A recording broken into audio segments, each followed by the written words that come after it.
siapkan hati kita untuk datang beribadah kepada Tuhan. Siap sama-sama pada hari ini kita mendengarkan kebenaran firman Tuhan. Walaupun masih melalui ibadah online, tapi itu tidak membuat sukacita kita menurun untuk datang beribadah kepada Tuhan. Mari jemaat Tuhan, kita siapkan hati kita satu hati, kita berdoa. Bapa di surga, terima kasih Tuhan buat kesempatan hari ini kami mau datang beribadah di hadapan-Mu. Tuhan Yesus memberkati dan menyertai kami. Terpujilah nama-Mu, di dalam nama Tuhan Yesus Kristus kami siapkan hati kami untuk kami datang menyembah-Mu. Jemaat Tuhan, kita naikkan pujian. Bapa, Engkau sungguh baik, kasih-Mu melimpah di hidup kami. Terima kasih Tuhan. Terima kasih.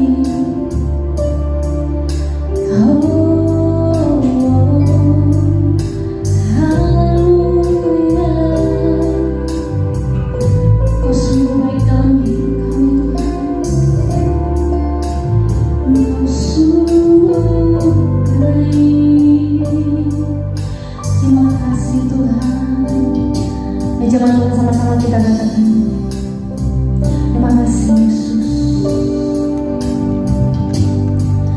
Bapa,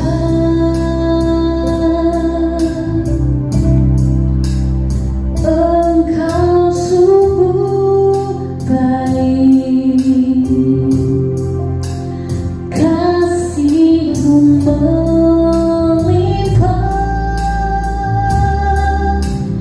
di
Berjumpa lagi bersama saya dalam kesempatan yang menjadi anugerah Tuhan untuk kita semua. Sebelum kita mendengarkan firman Tuhan, mari kita bersatu dalam doa. Bapa yang baik, kami mengucap syukur untuk anugerah dan kebaikan dalam kehidupan kami Tuhan. Sehingga hari ini Bapa, Engkau berikan kami kesempatan untuk belajar firman Tuhan, belajar untuk lebih lagi mengenal Engkau Tuhan. Untuk itu Bapa, berkati kami dengan hikmat pengertian, sehingga kami boleh memahami tentang isi hati Tuhan bagi kami, sehingga kami boleh memahami pesan-pesan bagi kami, dan hidup kami semakin menyenangkan hati Tuhan. Di dalam nama Tuhan Yesus, Engkau berkati semua jemaat dimanapun mereka berada.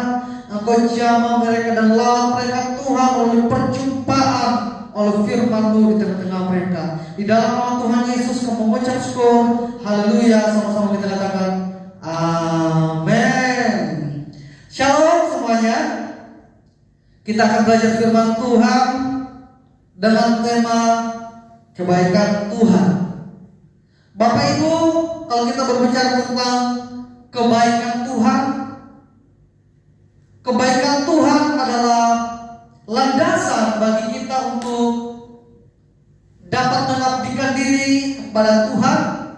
Sebab kalau kita melihat bahwa perjalanan kehidupan kekristenan kita itu bukanlah sesuatu yang lahir dari suatu keterpaksaan atau ketakutan akan masuk neraka, sehingga dalam hal kita mengabdikan diri kita kepada Tuhan itu didorong oleh suatu ketakutan akan kebinasaan. Tetapi tentu hal kita mempersembahkan diri kita kepada Tuhan itu harus dimulai dari suatu pengenalan atau memahami betapa Tuhan mengasihi saudara dan saya, betapa Tuhan memandang kehidupan saudara dan saya.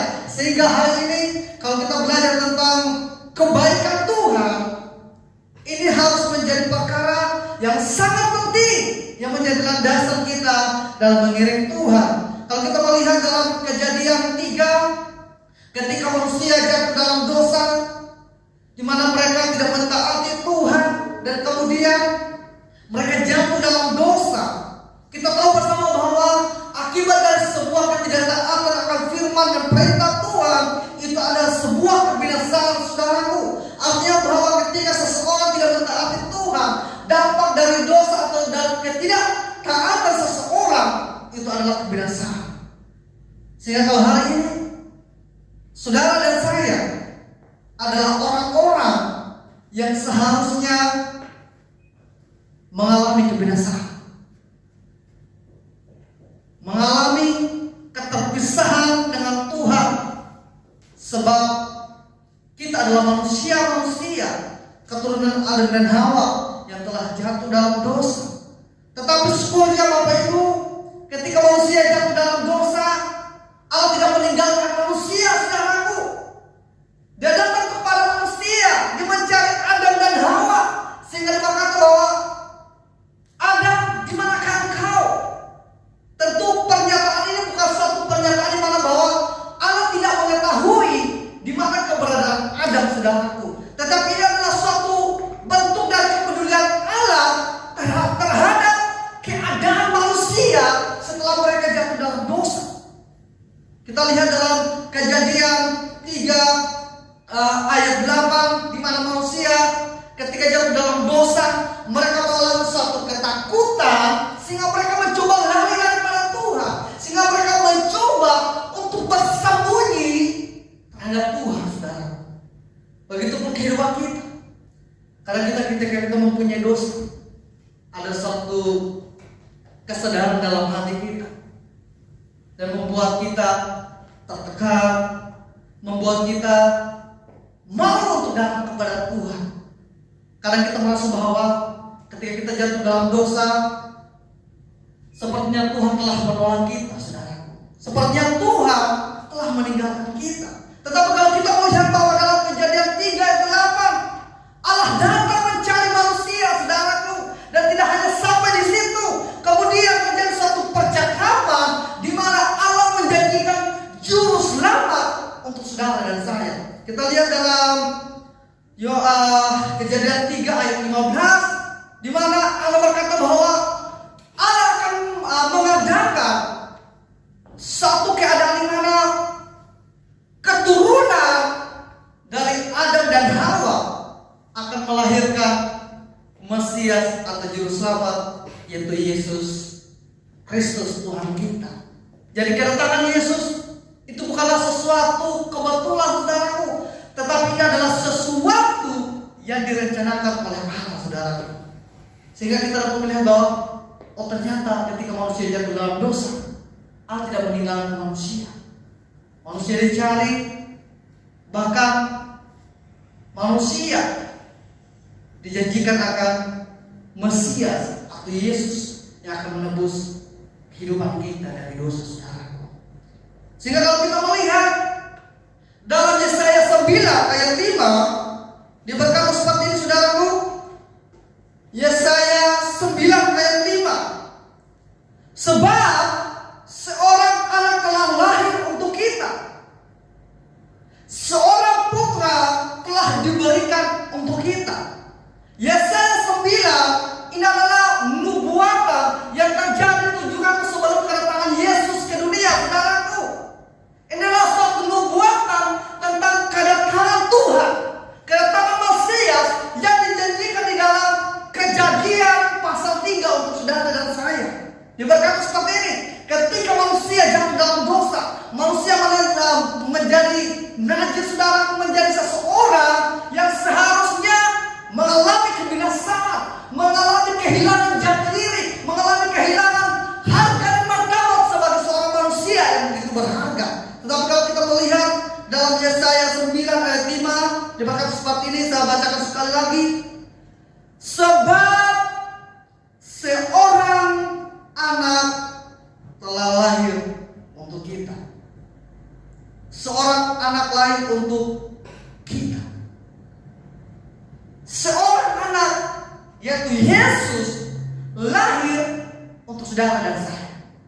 Artinya bahwa Yesus datang semata-mata karena demi kepentingan saudara dan saya. Bentuk dan kepedulian Allah kepada manusia yang telah jatuh dalam dosa, saudaraku. Sehingga kalau kita melihat di ayat selanjutnya dia berkata seperti ini, seorang putra telah diberikan untuk kita. Sekali lagi, seorang anak, seorang putra dilahirkan, telah diberikan semata-mata karena kepentingan manusia, saudara. Sehingga kalau kita melihat bahwa betapa pentingnya manusia, betapa berharganya manusia, sehingga dia berkata bahwa dia dilahirkan, dia diberikan untuk kepentingan manusia. Sehingga dalam hal ini kita dapat melihat bahwa manusia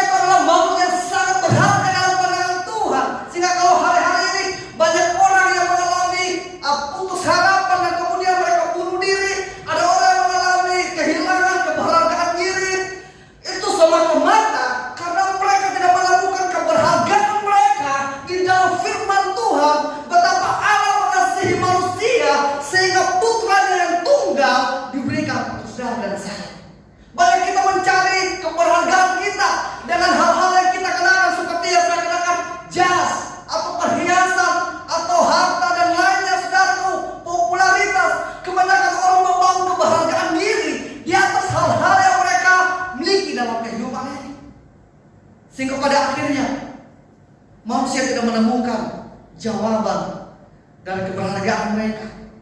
Sehingga kalau kita melihat bahwa banyak orang bunuh diri, itu semata-mata karena mereka merasa bahwa mereka tuh gak ada artinya gitu.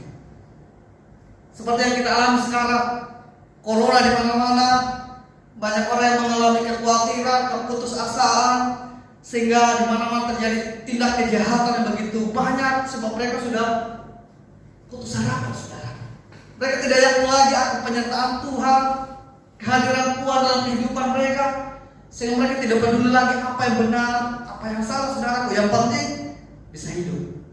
Tetapi kalau kita melihat bahwa manusia sejak awal adalah orang-orang atau makhluk atau pribadi yang sangat berharga bagi Allah. Sehingga dalam hal ini kita melihat dalam Yesaya 9 ayat 5 seperti ini, dikatakan seperti ini.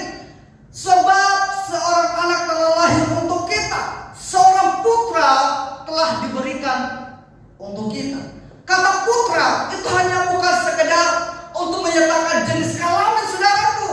Kalau dia adalah laki-laki, tetapi ini adalah berhubungan dengan siapa dia, siapa pribadi itu. Sehingga di bawahnya dia menerangkan dalam Yesaya 9 ayat 5 dikatakan seperti ini. Dan namanya disebutkan orang penasehat ajaib, Allah yang perkasa, Bapa yang kekal, dan Raja Damai, saudara.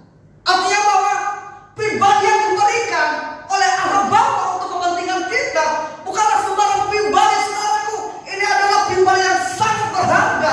Dia adalah Allah itu sendiri, saudaraku. Yesus adalah Allah, pribadi yang sangat mulia. Tetapi di dalam hal ini demi keselamatan saudara dan saya, karena kita begitu berharga, sehingga Allah menjelma menjadi manusia dalam pribadi Yesus Kristus untuk saudara dan saya. Seorang raja mau berkorban untuk saudara dan saya. Seseorang yang sangat perkasa, seorang Bapa yang kekal, Raja Damai, saudaraku, diberikan untuk kita. Kata putra itu menekankan tentang seorang pribadi yang sangat berkualitas. Kalau kita melihat bahwa dalam kehidupan kita, kalau kita memiliki orang-orang yang sangat berkualitas, berkompeten, ya kan, tentu kita akan jaga orang itu sebaik mungkin, saudaraku. Tetapi di dalam hal ini, Allah justru mengaruniakan pribadi yang sangat berharga ini, saudaraku. Kecenderungan manusia adalah ketika mempersembahkan bagi orang lain, akan memberikan yang mungkin barang yang kurang dia suka, atau mungkin contoh seperti pakaian, pakaianku sudah sesak gitu, jadi dikasih sama teman. Tapi dalam hal ini Allah Bapa memberikan yang terbaik untuk saudara dan saya. Ini adalah suatu realita di mana penghargaan Allah untuk manusia itu begitu tinggi, saudara. Sehingga hari ini siapapun kita, siapapun saudara dan saya, kita berharga dalam pandangan Tuhan. Kita berharga di dalam pandangan Allah Bapa.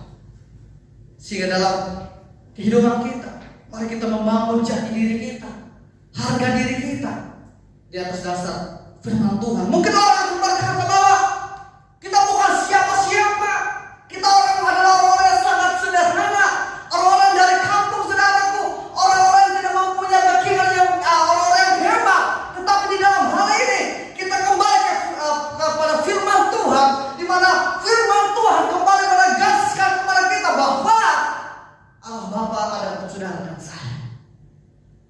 Allah Bapa begitu mengasihi saudara dan saya. Allah Bapa begitu mencintai saudara dan saya. Sehingga putra yang tunggal, putra yang sangat berharga, putra yang sangat mulia, diberikan untuk manusia yang hina, saudaraku, diberikan untuk manusia yang telah menjadi pemberontak terhadap Allah.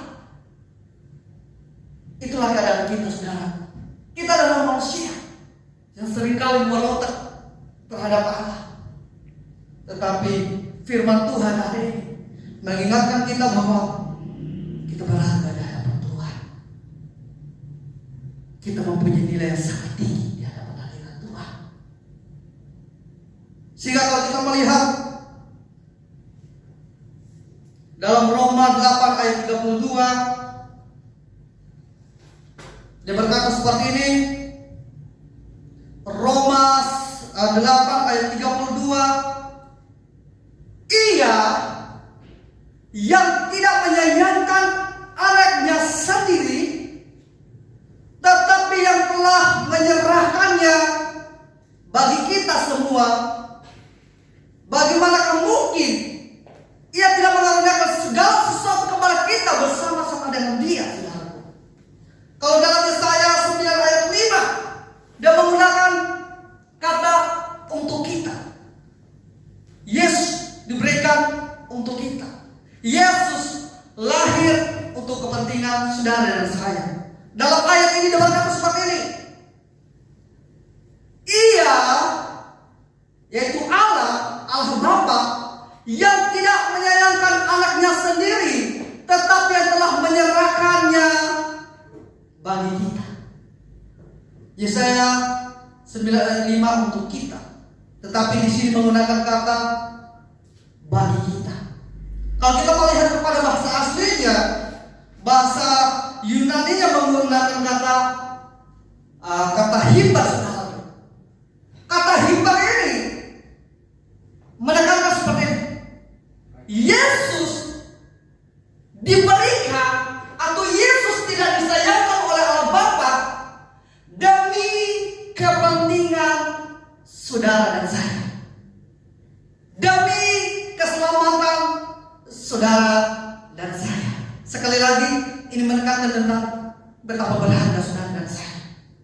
Artinya bahwa ketika Yesus datang ke dunia, tidak mempunyai suatu visi selain dari satu keinginan bahwa saudara dan saya diselamatkan, saudaraku. Selain dari suatu tujuan di mana kita mengalami suatu pemulihan hubungan kembali dengan Allah Bapa, sehingga memungkinkan kita mengalami suatu kehidupan yang kekal bersama Bapa di surga. Kalau dalam Yesaya 9 ayat 5 dikatakan bahwa putra ini diberikan untuk kita. Dalam ayat yang kita baca berkata bahwa Yesus diberikan demi kepentingan saudara dan saya. Artinya seperti ini, saudaraku. Ia, Allah Bapa, tidak menyayangkan anaknya sendiri, tetapi dia dikorbankan untuk saudara dan saya demi kepentingan kita supaya kita mengalami keselamatan. Kalau kita mencermati ayat ini, saudaraku, ini bertabrakan dengan pola pikir pada umumnya, saudaraku. Kalau kita melihat realita di mana kalau seorang ayah benar-benar mengasihi anaknya, tentu tidak akan rela untuk mengorbankan anaknya demi seseorang yang memberontak, saudara. Tetapi di dalam hal ini, kalau kita melihat bahwa justru berbeda yang Allah lakukan. Karena begitu berharga manusia. Dan bahkan manusia bukan hanya berharga, tetapi adalah inti atau tujuan dari kasih Allah, saudaraku. Sehingga putranya yang tunggal tidak disayangkan. Artinya bahwa putra yang begitu berharga dari Allah Bapa tidak dipertahankan demi keselamatan saudara dan saya. Sehingga di dalam hal ini kita sekali lagi menemukan bahwa betapa manusia itu begitu berharga dalam pandangan Allah Bapa. Mungkin kita banyak dosa, benar, kita banyak dosa, kita banyak kelalaian, saudaraku. Tetapi hari ini ketika kita menemukan bahwa rahasia di mana Allah kembali menyatakan bahwa saudara dan saya berharga baginya, ini adalah satu semangat yang baru untuk kita kembali berjuang di dalam mengikuti Tuhan. Saudaraku, tentu khotbah ini bukan untuk saudara saja atau jemaat-jemaat di rumah, tetapi firman ini juga menjadi kebenaran yang menegur saya secara pribadi. Karena kita merasa bahwa hidup kita tuh gak cukup berarti, hidup kita tuh gak cukup berharga. Ketika kita membandingkan diri kita dengan orang lain, orang lain punya itu ya, orang lain punya ini ya, kok gue tuh cuma begini-begini terus ya. Tapi hari ini berkata bahwa saudara dan saya berharga dalam pandangan Allah. Sehingga kalau kita melihat bahwa putra yang begitu berharga tidak dipertahankan, tidak disayangkan demi keselamatan saudara dan saya. Seperti yang saya katakan bahwa coba kita melihat, kalau kita mempunyai anak satu-satunya, tentu akan sangat disayang saudara, tentu akan sangat dipertahankan. Tetapi di dalam hal ini justru berbeda. Kita melihat bahwa justru sebaliknya yang Allah lakukan, Dia memberikan yang terbaik. Dia memberikan yang terbaik untuk saudara dan saya, untuk manusia yang sebenarnya telah mengalami kehilangan kebahagiaan saudaraku, yang seharusnya mengalami kebinasaan. Tetapi dalam hal ini Dia memberikan yang terbaik supaya kita kembali menemukan jati diri kita sebagai anak-anak Allah, yang diciptakan untuk menjadi segambar dan serupa dengan Bapa kita saudara. Dia berkata seperti ini dalam ayat yang sama, dia berkata seperti ini, Ia yang tidak menyayangkan anaknya sendiri, tetapi ini adalah satu pernyataan Paulus untuk membandingkan, untuk membawa kita kepada satu perenungan saudaraku. Dia berkata, dia menggunakan kata tetapi. Ini adalah satu perbandingan. Tetapi anak yang tunggal tidak disayangkan, tetapi yang menyerahkannya bagi kita semua. Bagaimanakah mungkin Ia tidak mengaruniakan segala sesuatu kepada kita bersama-sama dengan Dia? Artinya seperti itu saudaraku, kalau surga yang tak terbeli diberikan sebagai anugerah melalui pengorbanan Yesus di kayu salib, bagaimana mungkin perkara-perkara yang lain yang kita butuhkan untuk hidup di dalam panggilan Tuhan tidak diberikan? Artinya seperti ini, Paulus mengajak kita untuk merenung, berpikir kembali kalau hal yang paling terbaik, hal yang paling mahal itu adalah Yesus, tetapi tidak dipertahankan. Apalagi perkara yang lain. Tidak ada yang lebih mulia daripada Yesus. Tetapi untuk manusia yang begitu dicintai oleh Bapa, Dia dikorbankan saudara. Dia diberikan sehingga saudara dan saya mengalami keselamatan. Kalau kita melihat bahwa kata menyerahkan di dalam ayat ini adalah suatu tindakan aktif dari Allah Bapa, di mana Dia menyerahkan putranya yang tunggal. Seperti yang saya katakan bahwa ini adalah putra yang penuh dengan kualitas, putra yang begitu baik, putra yang begitu mulia, diberikan oleh Allah Bapa ke dalam satu bahaya. Artinya apa? Kalau kita melihat penderitaan Yesus, bukan hanya ketika Dia disalibkan saudaraku, ketika Dia datang ke dunia, Dia mengalami suatu penolakan saudaraku. Bahkan sejak lahir dikejar-kejar untuk dibunuh, mengalami penolakan oleh orang-orang di sekitarnya, mengalami penghinaan, mengalami pengkhianatan.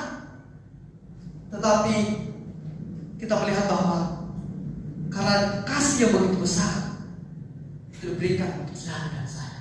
Karena kasih yang begitu besar, tetap putra yang tunggal dipersembahkan, disembelih, disalibkan supaya kita mengalami keselamatan saudaraku. Kata menyerahkan itu dari kata paradidomi saudaraku.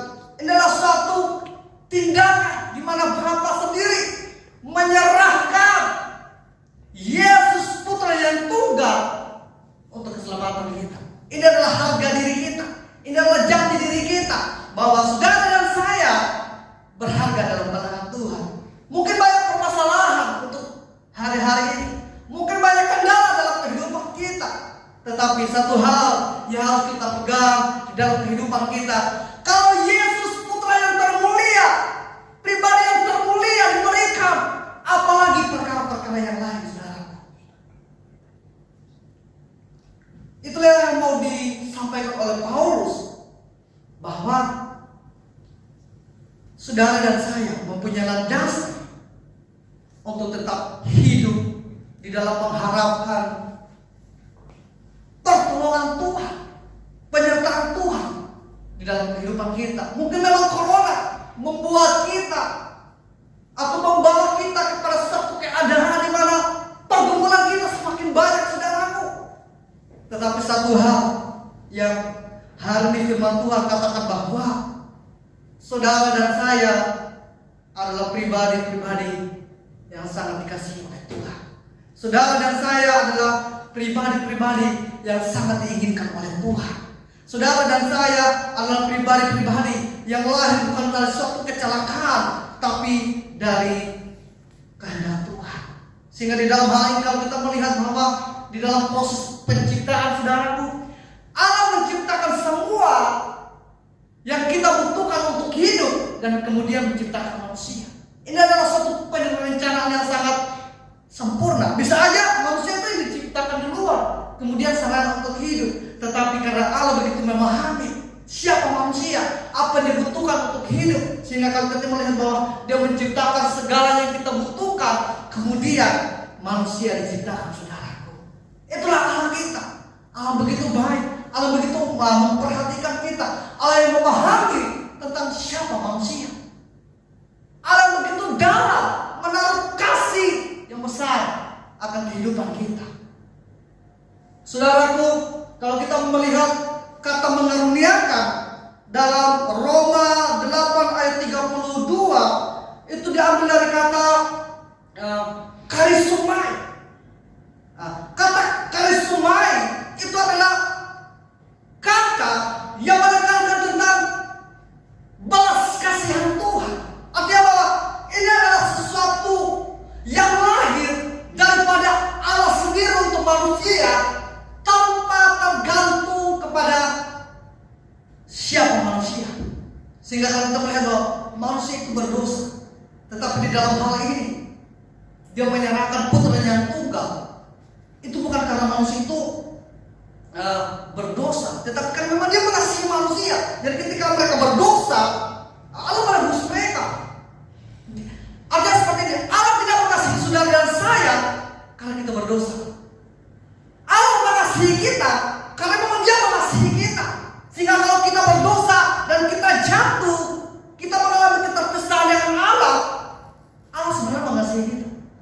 Allah tidak pernah membuang manusia. Tetapi karena iblis membuat kita terjebak dalam suatu pemikiran bahwa ketika kita berdosa, Allah telah meninggalkan kita, Allah telah membenci kita, Allah telah menolak kita.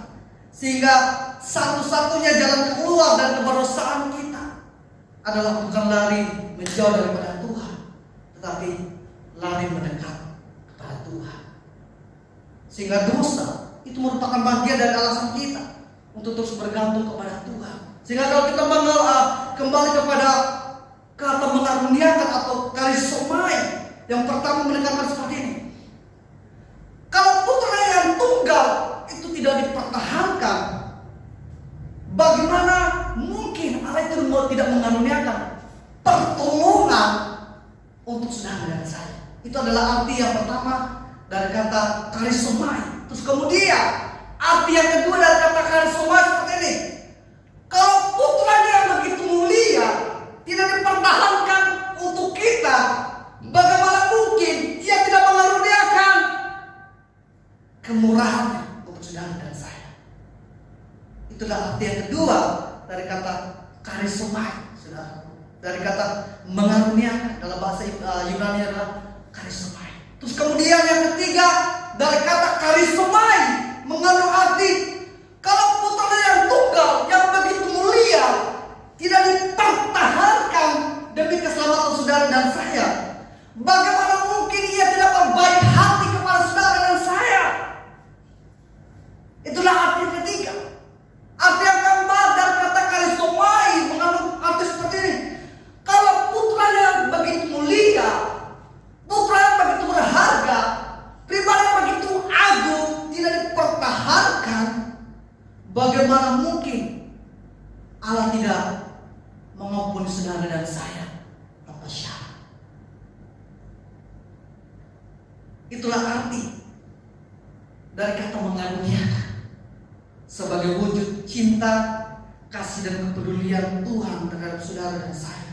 Sehingga kalau kita melihat pembicaraan kita hari ini adalah ketika manusia berdosa, Allah tidak meninggalkan manusia, tetapi Dia mengaruniakan putranya yang mulia, putranya yang berkualitas, di mana kalau pada umumnya manusia begitu akan menjaga hal-hal yang begitu berharga bagi mereka, tetapi Allah melakukan sebaliknya, di mana justru Dia memberikan yang terbaik untuk orang-orang pemberontak seperti saudara dan saya. Dan kemudian bahwa kalau putranya tunggal tidak dipertahankan untuk saudara dan saya, bagaimana mungkin Ia tidak mengaruniakan yang lainnya?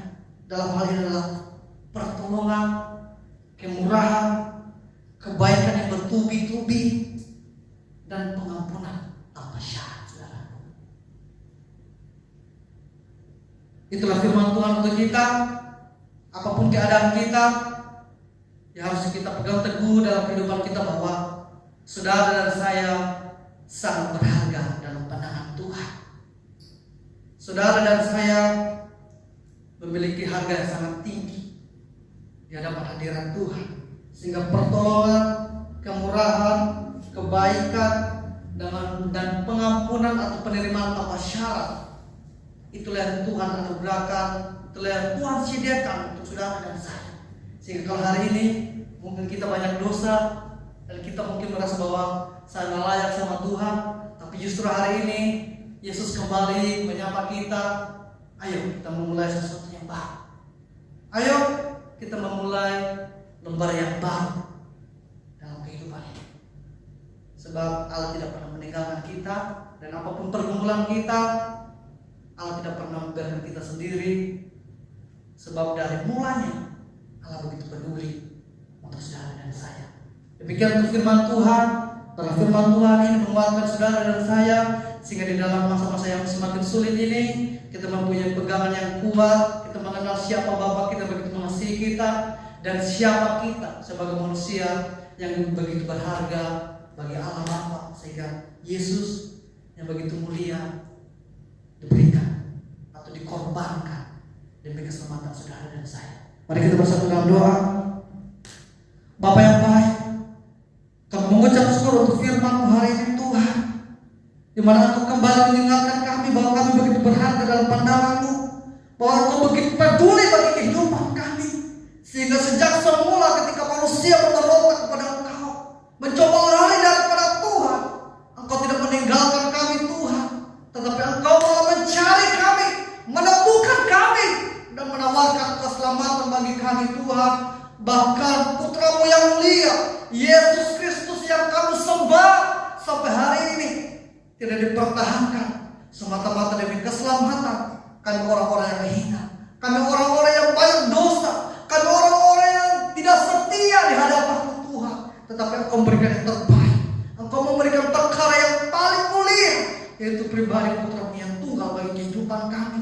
Bapa, terima kasih untuk pernyataan-Mu hari ini Tuhan, dan biarlah kami boleh menikmati anugerah pertolongan, kebaikan, dan pengampunan dalam kehidupan kami, sehingga kami boleh dipulihkan hari ini, dan kami menemukan jalan keluar dari keadaan kami, di mana Allah menjamin kami, bahwa Allah menerima kami, bahwa Allah mengampuni kami, dan siap untuk memulai lembar yang baru dalam kehidupan kami. Di dalam nama Tuhan Yesus kami mengucap syukur untuk kebenaran hari ini Tuhan. Haleluya. Amin. Bapak Ibu, di mana kita telah selesai dalam firman Tuhan yang menguatkan kita dimanapun kita, apapun keadaan kita, kita orang-orang yang diadopsi untuk menjadi anak Allah. Tetapi karena saudara dan saya adalah anak Allah, makanya Yesus, putra yang mulia, diberikan, dikorbankan untuk saudara dan saya. Kita berharga dan kita siap untuk mengalami awal yang baru bersama dengan Tuhan. Jaga kesehatan Anda, terapkan protokol kesehatan secara bijak, sehingga di lain kesempatan kita boleh bersama-sama berada di gereja, menikmati hadirat dan lawatan Tuhan bersama-sama di gereja. Shalom, Tuhan Yesus memberkati.